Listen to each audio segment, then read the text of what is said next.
Hello नमस्कार सभी जुड़े हुए प्यारे विद्यार्थियों का उत्कर्ष क्लासेस के आपके अपने 11 मिनट के शो में सभी का हार्दिक स्वागत और अभिनंदन है। आज के हमारे इस सेशन में प्रमुख खेतियों के प्रकार टाइप ऑफ फार्मिंग्स को लेकर के बात करते हैं कि टाइप ऑफ फार्मिंग्स बहुत सारी होती है, जिनमें से कुछ महत्वपूर्ण जो हमारे 11 मिनट में हो सकती है उनको लेकर के चर्चा करेंगे।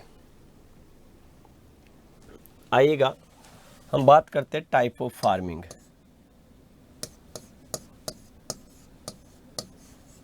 टाइप ऑफ फार्मिंग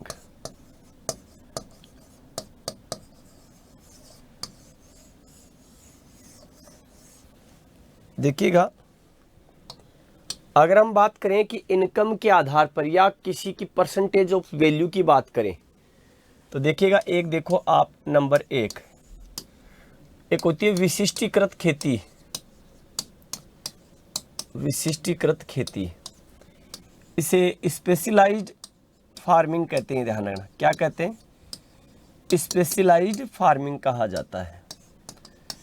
और स्पेशलाइज्ड फार्मिंग की अगर हम बात करते हैं तो इसमें किसी पर्टिकुलर एक सेगमेंट से 50% या 50% से ज़्यादा इसकी इनकम में भागीदारी होती है। तो ध्यान रखना, इसमें किसी एक विशिष्ट क्षेत्र से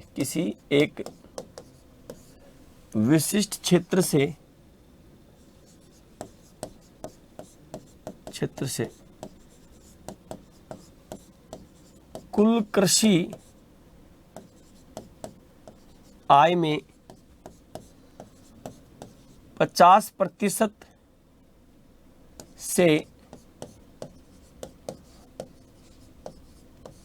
अधिक भागीदारी होना।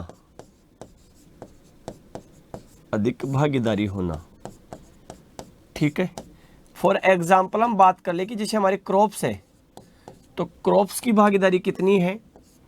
50% है, 52% है, 75% है। तो यह क्या है? एक स्पेशलाइज्ड फार्मिंग होती है, ये ध्यान रखना है आपको। ठीक है, अगर हमारे यहाँ पर जिसको कह सकते हैं पशुपालन की भागीदारी कितनी है?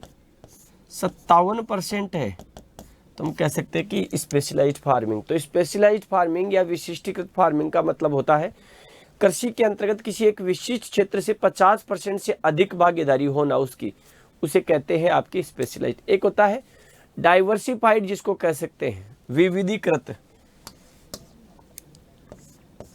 हम उसको क्या कह सकते हैं? डाइवर्सिफाइड कहते हैं आपके। तो हम उसे विविधीकृत खेती कह सकते हैं।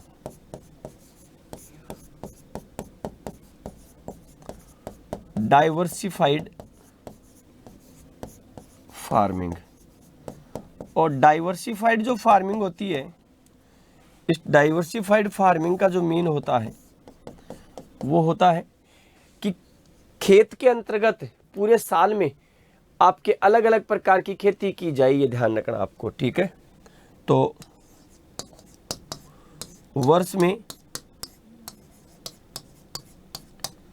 अलग अलग खेती करना और कम से कम अगर हम देखें तो कम से कम 5 से 6 क्रॉप वहां पर लो। एक और बात, किसी भी क्षेत्र की भागीदारी 50% से ज्यादा नहीं होती है। ठीक है, मान लीजिएगा यहाँ हमारे खेत में इसको कह सकते हैं हमने आम, पपीता, गेहूं कुछ बो रखा है, तो इनमें से किसी की भी भागीदारी 50% से ज्यादा नहीं होगी, ये ध्यान रखना। वो कहलाती है आपके डाइवर्सिफाइड फार्मिंग, ये ध्यान रखना आपको। जैसे एक होती है मिक्स्ड फार्मिंग। ठीक है, क्या होती है? Mixed farming. मिक्स्ड फार्मिंग में क्या होता है? मिश्रित खेती में दो या दो से अधिक फसलों को, दो या दो या दो से अधिक, दो या दो से अधिक फसलों को किसी एक निर्धारित क्षेत्र में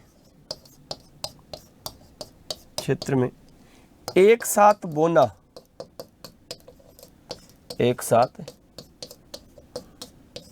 ये ध्यान रखना। ठीक है, अब यहां पर अगर हम देखें तो यहां पर ध्यान रखना, मिक्स्ड फार्मिंग में बीजों को मिलाकर के बोया जाएगा। ठीक है, बीज मिक्स्ड करके और सामान्यतः छिटकवा विधि से, सामान्यतः छिटकवा विधि से। एक होता है इंटरक्रॉपिंग। ठीक है, एक क्या होती है, इंटरक्रॉपिंग होती है।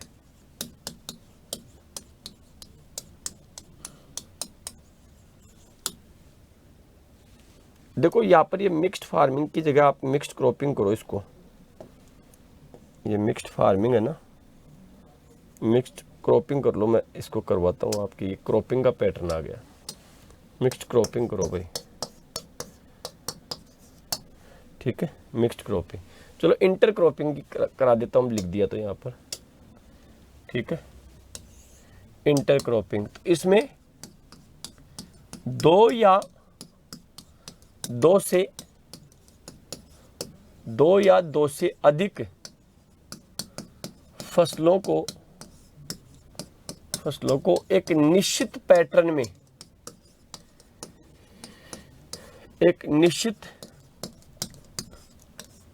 में, इसका मतलब है पंक्तियों में।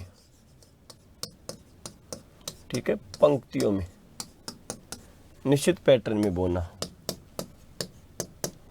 ठीक है, मिक्स्ड क्रॉपिंग हो गया, ये ध्यान रखना। तो विशिष्टीकृत, डाइवर्सिफाइड और मिक्स्ड क्रॉपिंग और इंटर क्रॉपिंग ये अलग है। तो अब इसके बाद में आता है आपके जो देखेंगे वो आता है मिक्स्ड फार्मिंग। वो देखो यहां पर देख लो, मिक्स्ड फार्मिंग। तो अगर हम मिक्स्ड फार्मिंग की बात करते हैं तो हम यहां पर कहेंगे कि खेत में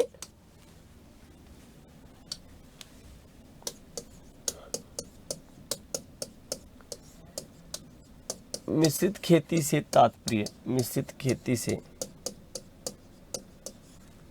तात्पर्य खेत में फसलों तथा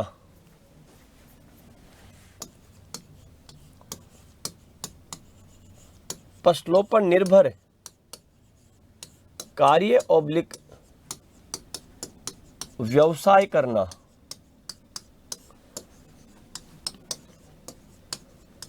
मिक्स्ड फार्मिंग। जैसे अगर मैं कहूं यहां पर फॉर एग्जाम्पल कि एग्रीकल्चर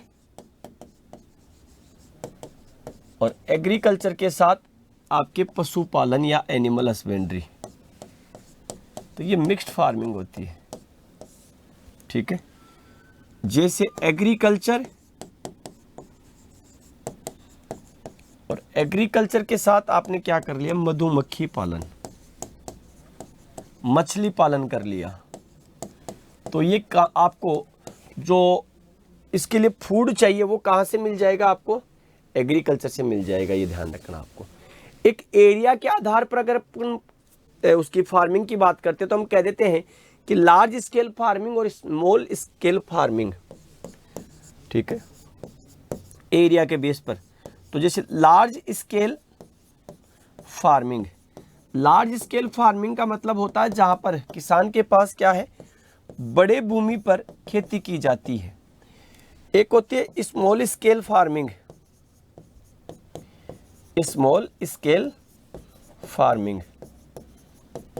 ठीक है, तो छोटे क्षेत्र में जो खेती की जाती है, तो इसमें जैसे आपके सीमांत और स्मॉल फार्मर्स, मार्जिनल और स्मॉल फार्मर्स आप देख सकते हैं, ये ध्यान रखना आपको, ठीक है। जैसे बरसात के आधार पर देख लेते, एक तो बरसात के आधार पर देखना चाहे तो यहाँ पर हम लिख सकते हैं, जैसे एक होती है ड्राई फार्मिंग। तो आपको पता है कि ड्राई फार्मिंग क्या होगी, तो ड्राई फार्मिंग लेस देन 750, तो लेस देन 750 mm से कम बरसात आपकी होती है तो उसको हम कहते हैं आपके ड्राई। एक होती है ड्राईलैंड फार्मिंग। तो देखिएगा, जब ड्राईलैंड फार्मिंग की बात करते हैं तो ड्राईलैंड फार्मिंग क्या होती है, 750 से 1150, ये हम बरसात की मात्रा के आधार पर खेती के प्रकारों की बात करें। एक होती है रेनफेड। देखिएगा, जब रेनफेड फार्मिंग की बात करते हैं तो रेनफेड फार्मिंग में क्या आएगा, ग्रेटर देन 1150 mm अगर औसत वार्षिक वर्षा 1150 से अगर होती है, ठीक है। एक आपके जिसको कह सकते हैं, एक होती है इंटेंसिव और एक होती है एक्सटेंसिव फार्मिंग। तो इंटेंसिव फार्मिंग, इसको हम कहते हैं सघन खेती, सघन खेती, ठीक है। तो कम क्षेत्रफल में तो हम कह सकते हैं, कम क्षेत्र में अधिक से अधिक फसलों को बोना, ठीक है। और यहां पर जो कृषि होती है इंटेंसिव में, वो किस पर, तो ये ध्यान रखना, ये तकनीक पर निर्भर होती है, तकनीक पर निर्भर, technology are more than use. और यहां पर आर्थिक लाभ जो होगा वो कैसा होगा, आर्थिक लाभ अधिक होगा। एरिया अधिक है, ये सॉरी एरिया स्मॉल है, क्रॉप्स ज्यादा है, कम समय में ज्यादा से ज्यादा को बोया जाता है, ये ध्यान रखना आपको। इसके बाद एक आती है इंटेंसिव के बाद एक्सटेंसिव। देखिएगा, एक है एक्सटेंसिव। तो एक्सटेंसिव फार्मिंग जो होती है उसमें क्या होता है, तो एरिया कैसा है, लार्ज एरिया है और पूरे वर्ष में एक या दो फसलें बो सकते हैं, ठीक है। तो पूरे वर्ष में एक दो फसलों को बोया जाता है, इसमें एक दो फसलों को बोते हैं, बस ये ध्यान रखना आपको। और ये किस पर है, मशीनीकरण पर निर्भर है, मशीनीकरण पर।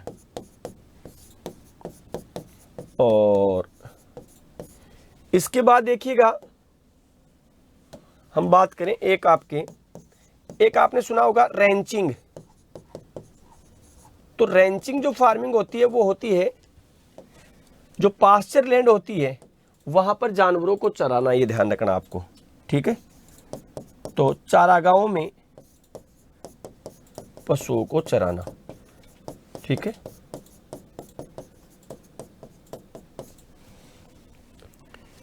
और इस समय 26 अप्रैल तक, यानी कि अब कुछ ही समय बचा है, तो एग्रीकल्चर सुपरवाइजर के चाहे लाइव फ्रॉम स्टूडियो हो या लाइव फ्रॉम क्लासरूम जोधपुर का बैच हो या लाइव फ्रॉम जयपुर क्लासरूम का बैच हो, इन बैचेज पर आपको मिल रही है सीधी 20% की ऑफ।